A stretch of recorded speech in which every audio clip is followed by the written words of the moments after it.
I think we're live with a reminder. Look at that. Beautiful. How's everybody doing? I'm Jem Schofield of the C47, and this is another episode of GEARBOX 2.0. Still sorting things out when it comes to Lightstream because they got rid of Hangouts on Air. I'll say that again with my morning voice, Hangouts on Air. So I'm trying to find a viable streaming solution that is not overly complicated. If anybody's here in the chat, please let me know if you can hear me and if you can see me and if the audio is okay. You know, it's a little bit of a learning process here, and I keep getting these little pop-ups here. It says my connection with speed test is good, but then there's the real world, and there we go. Shot looks nice. Thank you, Travis. And this is it, episode 50. At least I think I'm counting correctly for GEARBOX. Maybe I'm not for Camera and Flask. And as a reminder, every Wednesday, 6 p.m. Wait, let me wake up here. Every Wednesday, 6 p.m. Eastern Time, Camera and Flask with myself, Caleb Pike, and Ben Barden. Today we're going to be talking about all of these new announcements from IBC. And I think there'll still be more, but we're going to talk about the ones that have been announced so far. Thank you, Dustin. Good to hear that things are working. This really is a learning process. I actually like this Lightstream platform in terms of its simplicity and the flexibility it gives me. It's a little bit of a issue when it comes to making sure it's reliably connecting up, and I'm seeing that, and I'm getting all these little pop-up warnings on YouTube. So it's always hard for me to tell, even though it seems like I have a pretty solid connection. So I'm up here on the top of the hill, and this is a little bit different than most episodes that I've done. I'm actually on the second floor of the barn space, and if you watched last week's episode, recorded episode of GEARBOX 2.0, you will have seen part of this space. Actually, over my right shoulder, if I just move, there's the mannequin that I used in that episode. Thanks, Chris, for that, for the sweet production barn exclamation point. So there's a lot going on here. And as we move into autumn, generally called fall here in the States, we are thinking about many, many things. The C47 is not just a solo effort. There are other people involved in that. It may seem that way because of this, but there are a lot of things that are discussed and a lot of plans that are kind of gone over, especially with my significant other, Jessica, who is a partner in the company, and just sort of where are we taking this? Because what has happened, and just to give you a very little tiny bit of a background so that it has some context. 96, I started a production company, and it was really focused on creative, but for the web. It pretty quickly, within 2 to 3 years, started to move into production, as in this type of production, not podcasts and vlogs and things like that, but video production. And that kind of went on and on for many years, along with a parallel path that I had as an educator, which started in the early 2000s. Started with me becoming a certified Apple trainer in DVD Studio Pro, and I started traveling around and teaching DVD authoring. At the time, I had already been doing video production for a few years, and then I just continued to teach myself production. And whatever, that's a long story. But basically, when we made this big shift, this life change from the East Coast to the West Coast, or I should probably more specifically say the Pacific Northwest, I decided to let that production company kind of disappear and integrate it into the C47, because the C47 was really, when it was started about 10 years ago, a educational brand. And so the whole idea behind it was the two parts that are still part of the C47, which is education, both for you know, just sort of what I was doing with this stuff and in classrooms, but also equipment consulting and helping companies figure out how to make better products, like that DP kit there from Westcott. So, by the way, there's absolutely no plan in terms of what I'm talking about today. So this is just stream of consciousness stuff. And as always in the chat, please ask me questions. Just do an @ the C47 if you want to catch my attention. It's a lot easier than when Caleb does his, a DSLR video shooter, because there's like a million posts happening at the same time. Maybe one day we'll get to that point. But anything that's related to production, my background, things like that, please ask questions, and I'm happy to have a conversation. The whole reason that I do live streams is because of the live chat. It's not just so that I can talk about some stuff. And yes, this is an homage to Between Two Ferns, because the trailer came out and I figured with the shirt I'm wearing, I might as well have the mic here, and I've got to keep it in place. So if you're going to make it look janky, then make it look really janky. Cool. So what happened was a couple of years ago, I kind of integrated the production side of what I'm doing as a company and have been doing as a company for 20 plus years into the C47. So it's now all inclusive in terms of video production, filmmaking, consulting, and education. And that's a good thing. But here we are, and I'm in this space that I've had now for a little over a year. And the whole plan was, within a relatively short period of time, this space was going to be turned into a full-time production facility. There's a lot of space in this barn. This barn is 1,800 square feet on each level. The problem is that it was originally built for a different purpose. It wasn't built for this. And so I've got a corrugated metal roof. I've got corrugated metal outside, essentially, walls, and or an outside exterior. And that means that this is not well suited for day in, day out production. And then there's the thing that is called money. And as a career freelancer, and I say that because even though I've had a company for a long time, you know, if you're doing what we're doing for a living in this capacity, you're a career freelancer. You don't know where your next job is coming from. You don't know who your next client's going to be. You don't know if you're going to continue to have the clients that you have. There are always changes, and they happen. You can't put all of your eggs in one basket. There's so many different things. In fact, part of that I'm going to be talking about on next Friday, September 20th. The OMPA, which is the Oregon Media Production Association, is which I'm a member of, is having an event which is basically a summit, and I'm going to be talking about budgeting and proposals. But inside of that, I'm also going to be talking about client relations, or relationships. So that said, the money thing, this space, it costs a lot of money to take this space and convert it. And it's even more money because we found a lot of surprises after we purchased. It didn't mean I didn't do inspections and things, but as you start to dig deeper, just like you see on those home shows, you find little things that are surprises. So in essence, what's going to have to happen is this entire roof is going to have to get replaced. Part of that is because it's corrugated metal, and if it rains, it's just impossible to use a space. So I'm thinking about doing a shingle roof, but the building is 30 by 60. So you're talking about a lot of surface area. And then the space that I really want to use up here is maybe too large initially to heat and cool. So what I'm thinking about doing is taking and building a wall where this stairway ends. I was originally going to move it, and then creating about an 1,100 square foot space to start being able to do production.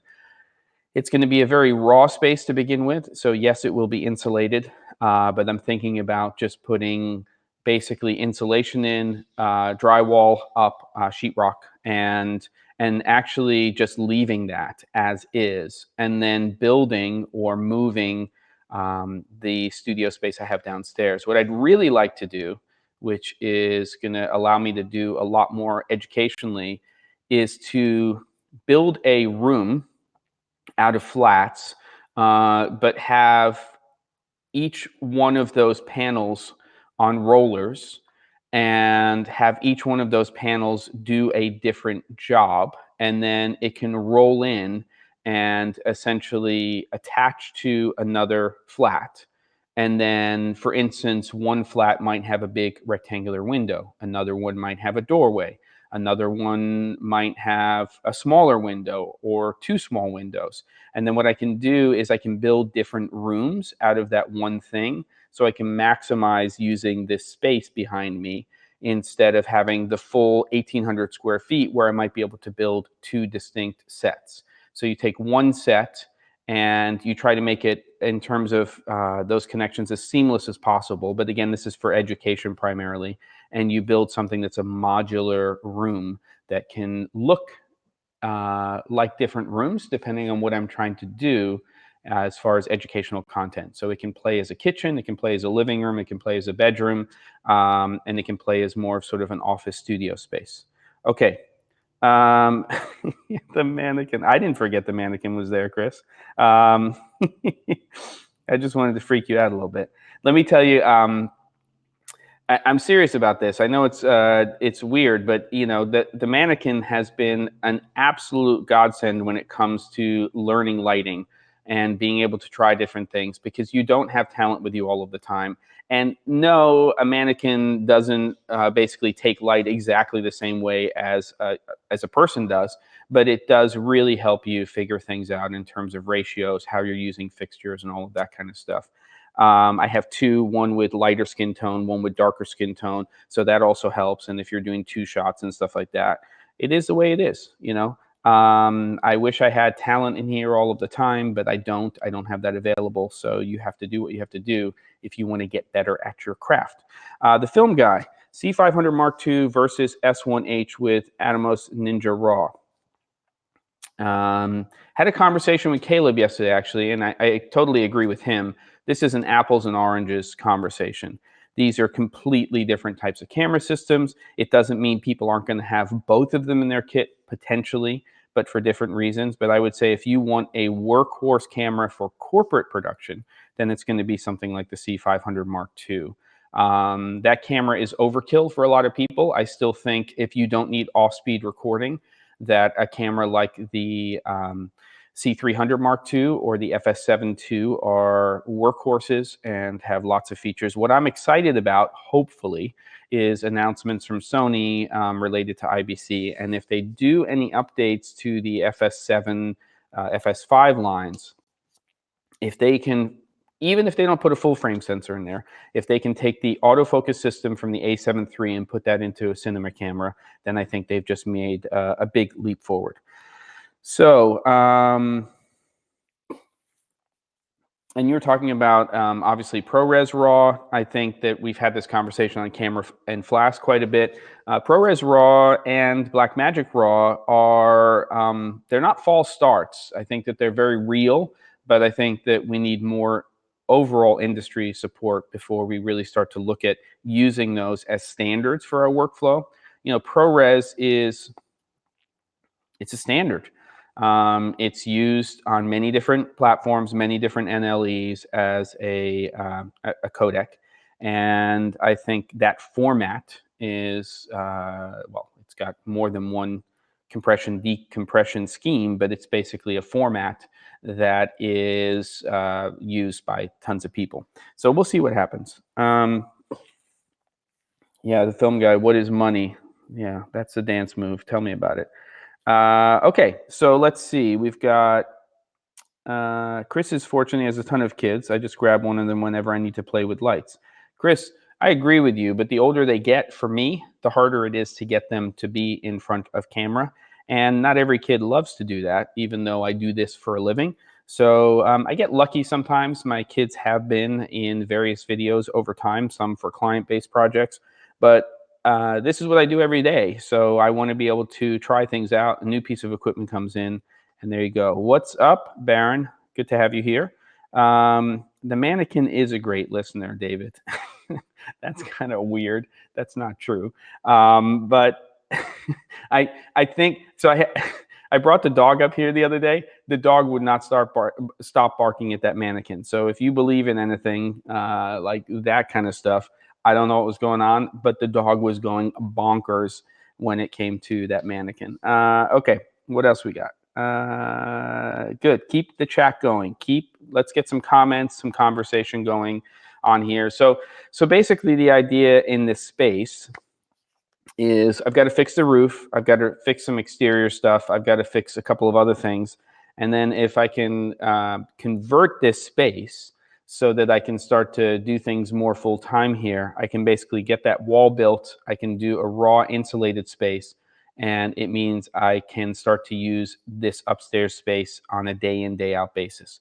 Probably electrical baseboard heating initially or something similar to that.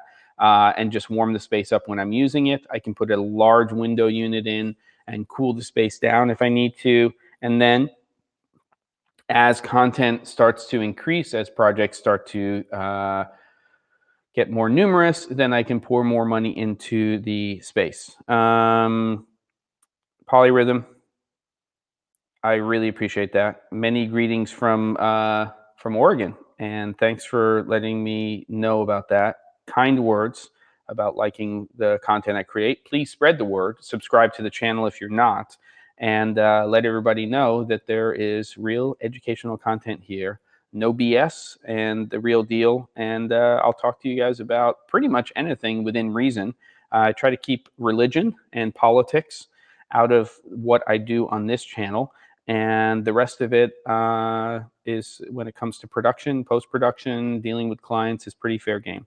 Really excited about announcement about C500 Mark II and hearing more about the S1H. So am I, Kevin. I actually, we'll talk a little bit more about this on Camera and Flask, but I think that Canon has done something that's quite surprising, which is they have, and probably partially due to lack of sales, I'm guessing, but there's more to it than that. They have a lot of R&D into the C700 series, and originally introduced as a super 35 millimeter camera system, and then a full frame version of that being announced. And they have, in effect, by announcing and releasing the C500 Mark II, cannibalized their C700 for the most part, except for very, very high-end productions. And I think we all know that right now, what's really happening when we get into that higher tier is, in number one spot is ARRI, for sure. And that new light that they announced yesterday, bonkers, by the way. Number two, probably RED, but there's a lot of chatter out there and definitely people shooting on the Sony Venice as well. So it's a really hard space to get into when you get above that $20,000 camera system. And I'm going to say that over time, probably 2 to 3 years from now, it's going to be hard to be in a space that's over $10,000 US, because there's really not a lot sitting in that 10 to 30 or even $10,000 to $20,000 price range. But I will say that I think that the C500 Mark II, save for a couple of small things, is a phenomenal camera system. I think that if you are looking to invest into a new digital cinema camera, it should definitely be on the list. But again, I'm excited to hear what Sony is going to do. S1H, very exciting camera too, really starts to bring into high-end production a form factor for anamorphic that's really interesting. And I'm happy that we are sort of settling. I thought the jump was really going to be from 4K to 8K. So I'm a little surprised, but not unhappy about the sort of 4K to 6K jump. I will say this, though, that you have to consider, and I'm going to get to some comments in a minute, you have to consider that one of the most common post-production workflows that we have nowadays is shooting in 4K or UHD 4K and posting and doing post-production in full HD in 1920 by 1080. So what that effectively means is, if you're using really good lenses and you have everything together in terms of your production, that you can punch in, if you're tack sharp, to 200% of your original size, because essentially what you have is you have a 38 3840 by 2160, which is 1920 by 1080 4 times, and that means that you can basically punch in or reframe up to 200% in any of that space. So when we jump to 6K, we don't get a full 200% punch in. So you do have to think about that when it comes to reframing and things like that for 4K in post.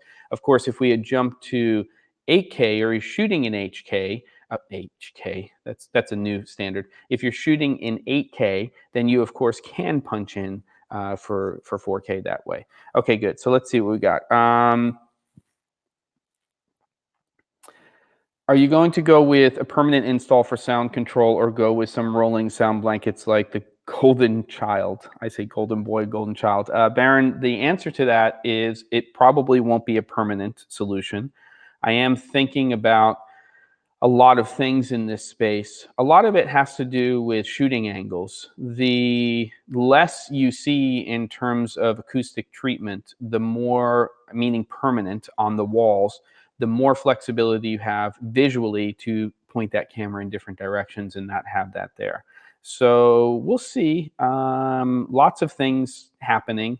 If I can afford to do this in the relatively near future, what I will do is start to make this part of GEARBOX, and I will do running episodes of the process of building this space out, the decisions that I'm making in terms of equipment, and do those kinds of things. Didn't hear about that one. Okay, good.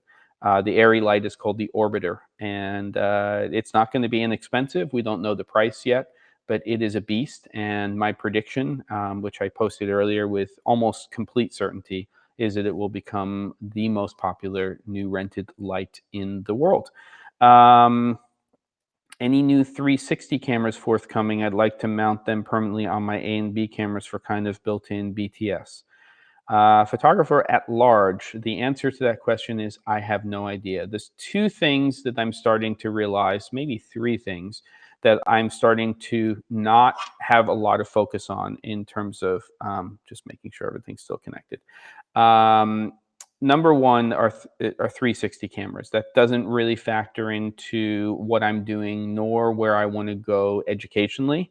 Number two is drones. It's not that I don't use them, and I haven't, as a producer director, integrated them into my projects. You can look on the playlist. I did a project earlier this year with Zeiss on their bodice lenses, and we went out to Red Rock Canyon Conservation Center and we did a whole drone thing. But I generally hire drone operators and stuff like that. And then the third one is gimbals. It's not that I'm against gimbals. I like them. I think that there will be some content I'll do on that. I'm actually very interested in the SteadyMate S, which integrates with the Ronin S in terms of getting that fourth axis and stuff.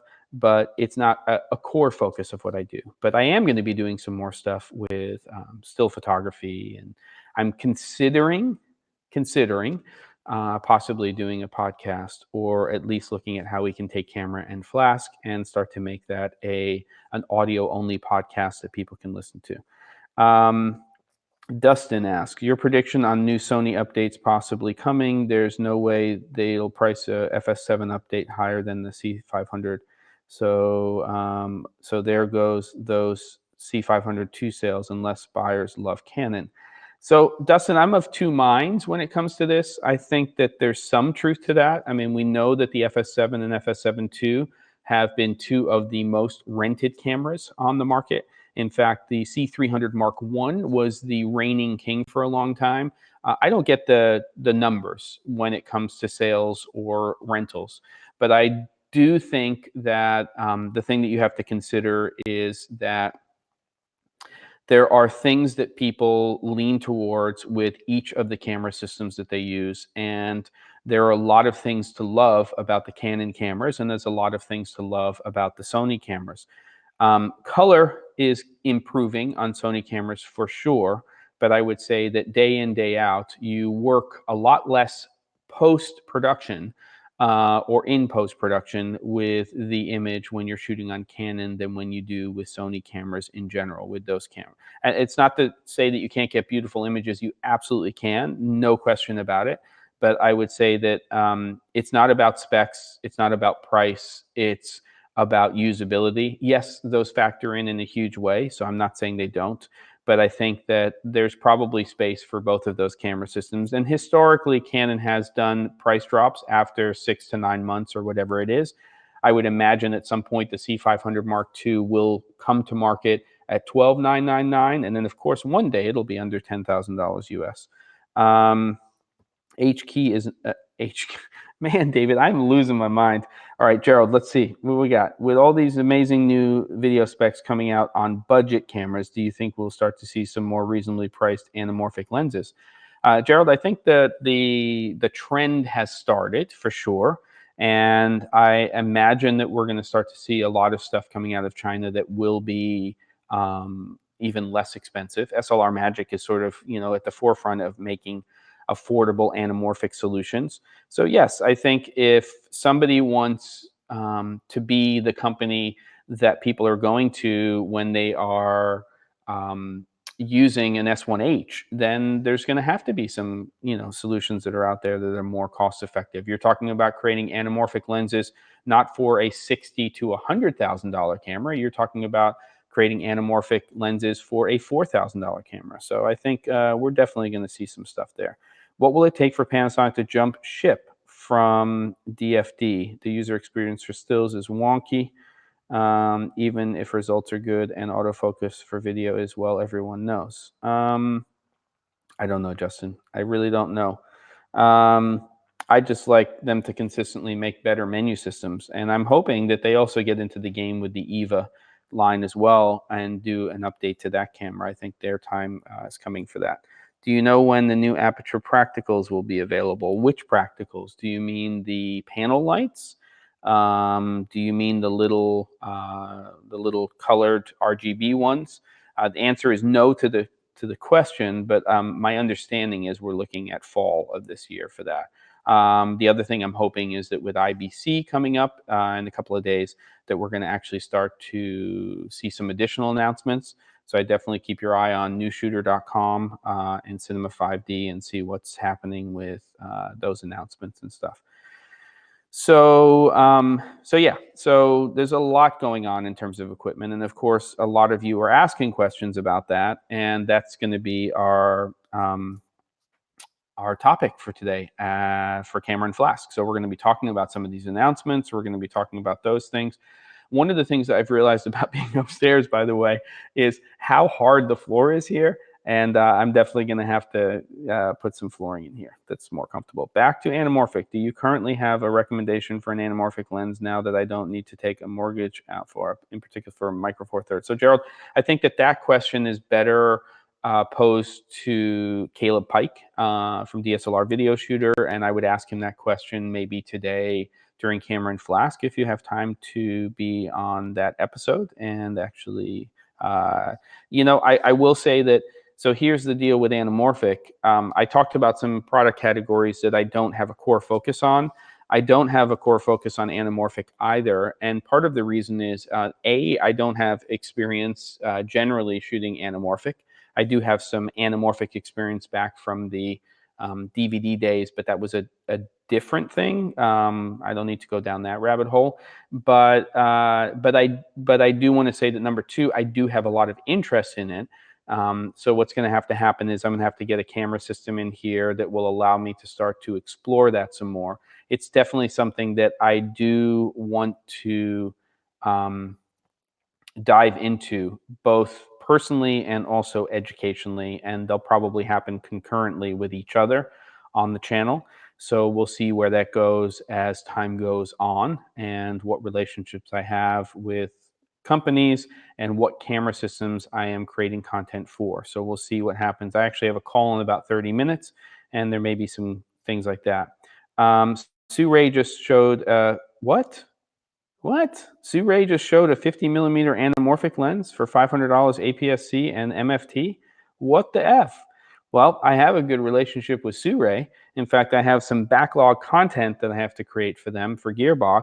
I love their monopod solutions, and I love their little small fluid heads for just sort of quick, small to no crew when you're working with mirrorless cameras. I have a soft kitchen floor mat to stand on, and I also have very flat feet, so that's part of the problem. But what I'm thinking about doing is there's like a 1/2 to 1 inch thick rollable mats that you can get that are semi hard. I don't think that's the right word, but they're not super soft so that you're adjusting all of the time, because that can really hurt your feet too. And we've actually looked at that. Very low cost per square foot. Hey, RL. Hopefully I'm pronouncing that correctly. Thank you about the cool location thing. I guess you mean this. I feel like there are less and less people on set for most projects. Do you think that the changing technology is driving this, or is the need for smaller crews driving the technology? Baron, I don't know. I mean, here's part of the problem. Part of the problem is, well, I think the technology is driving it, but what's really driving it is the client. So ultimately, we have it so good from a production standpoint now that if we have some sense of what we do in terms of our craft, sense is not the right word. If we have some skills, and if we know and can actually do things when it comes to the craft of lighting and video production and filmmaking, we can take relatively inexpensive equipment and we can produce pretty amazing images. Now, what's interesting is that when the 5D Mark II came out, it was a big discussion among production people if you should even show up on a set with a camera system like that, because it clearly was obvious to many of us that we could produce a better image for less money with that camera system. But the, mine is bigger than yours when you come onto a set was definitely a consideration. It was, well, that's one way of putting it, but the point is, what is the client spending their money on? And when they see big kit, then they think, oh, my money is being spent on a big camera system and lots of lights and heavy equipment, and I see, a crew that's handling all of that stuff. We're way, way, way past that now. Here we are 11 years later or whatever it is, and it's 11 years. And we're used to seeing different types of equipment in many different production environments.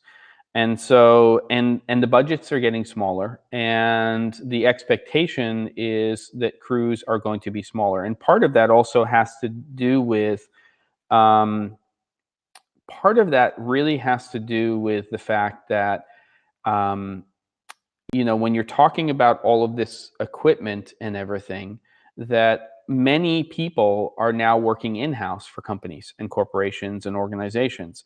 And so when they're being tasked with, doing production, and it's only 1 to 3 people within that department or in that company, then the client, when they do go outside through generally the people who are in-house, they want to keep those production costs low. Justin, any Oregon meetups, workshops planned for 2019, 2020? Would love to meet the C47 crew and learn in person from us. Justin, great question. So I am going to be involved in this summit, which is next Friday, the 20th in Portland. I'm just going to be talking about budgeting and proposals, and I think that's like $25 for members of the OMPA and $50 for non-members.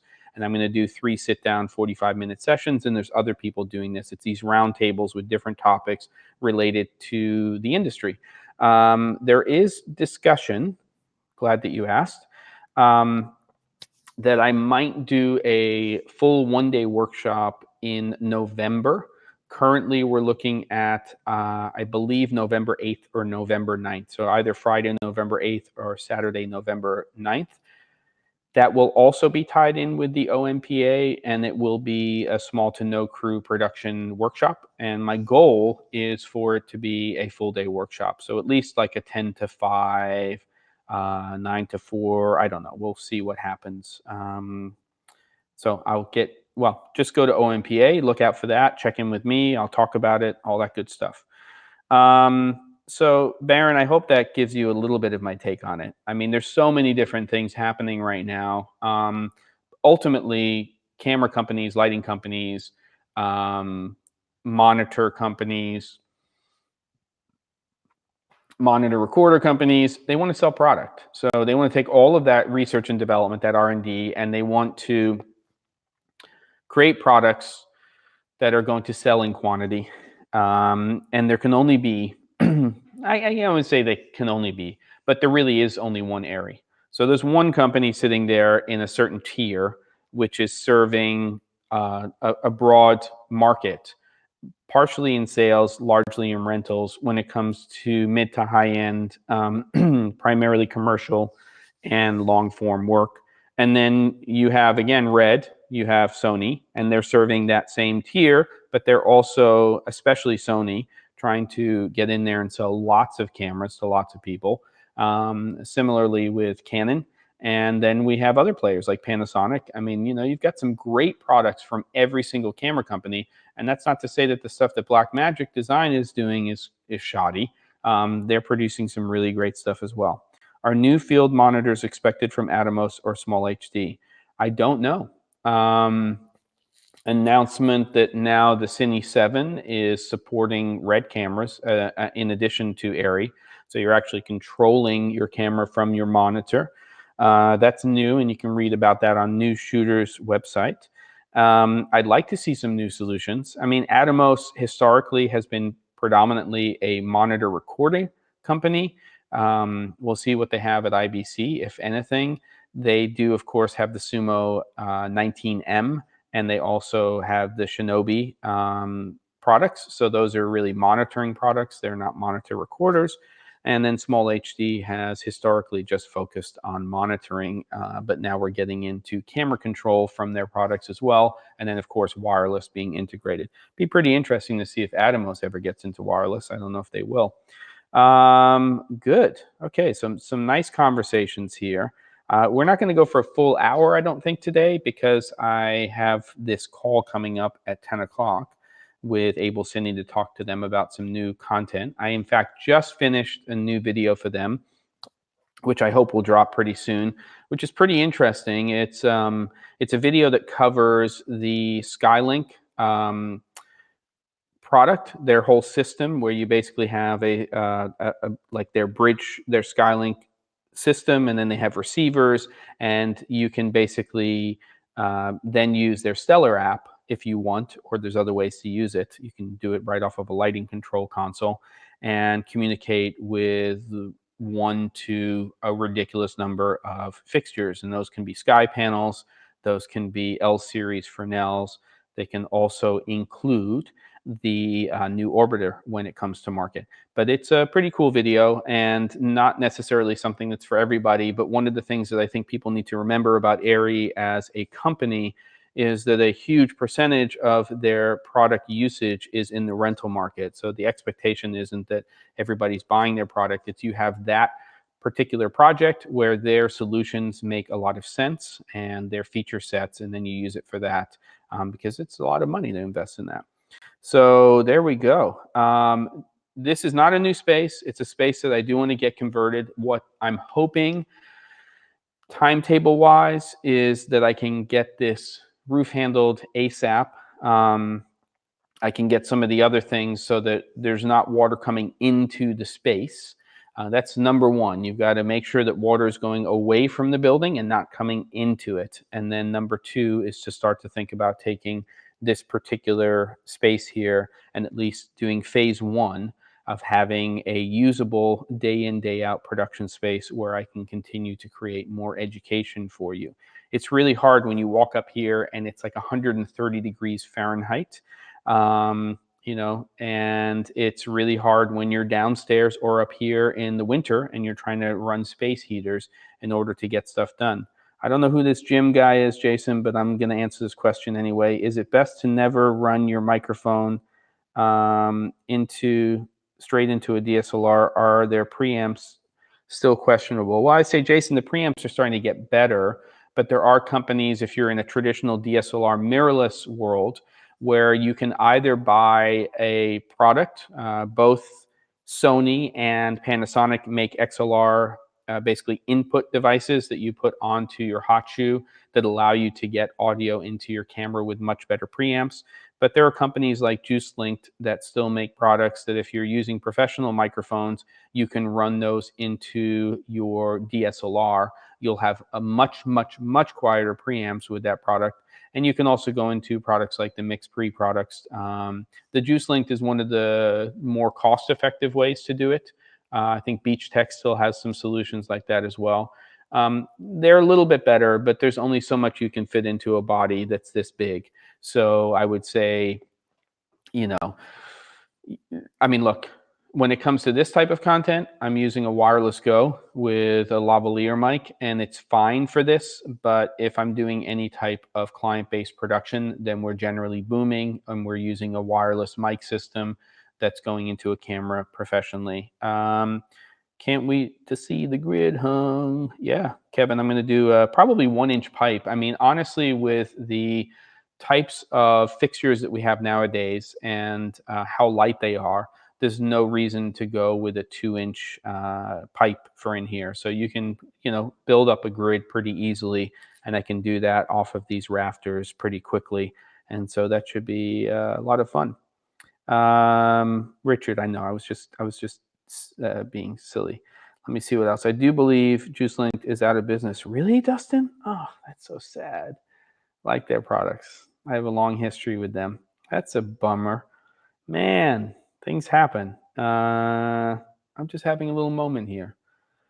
Actually, speaking of moment, and it's a ridiculous thing to connect. I grew up in New York City, and today's September 11th, and I was in that area. I actually wasn't in the city that day. I was at the World Trade Center on September 10th with one of my best friends. He had come out. I was turning 30, and my birthday is September 15th.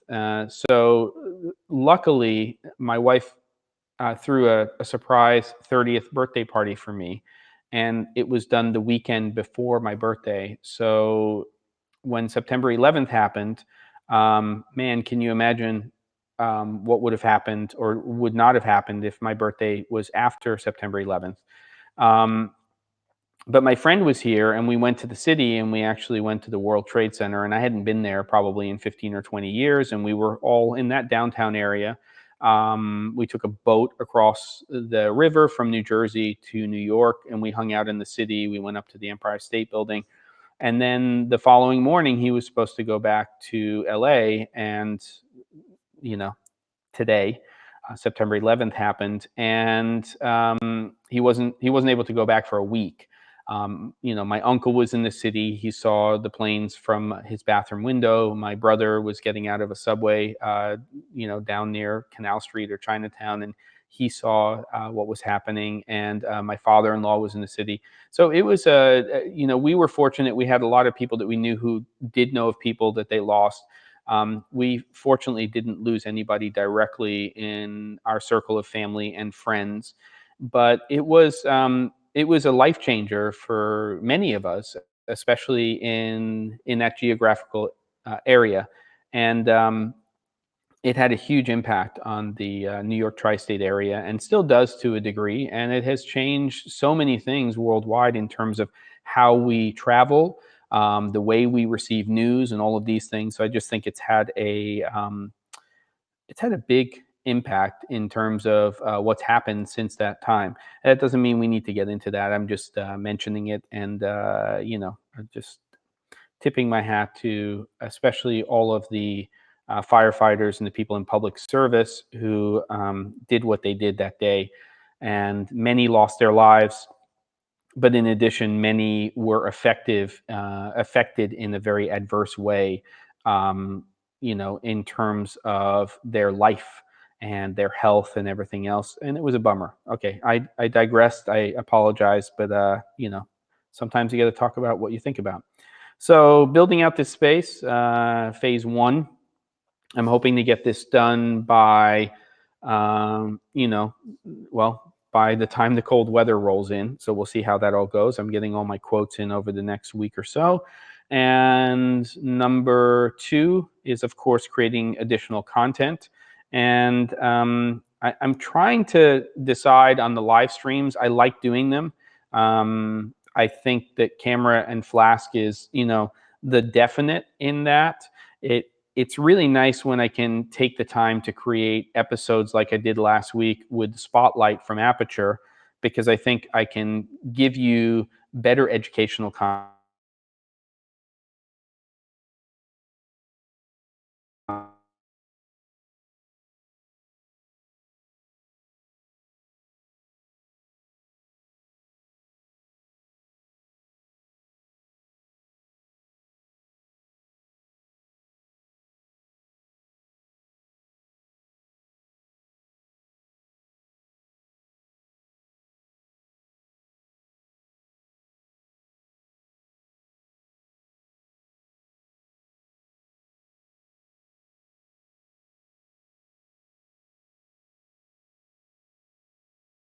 Stream drop question mark.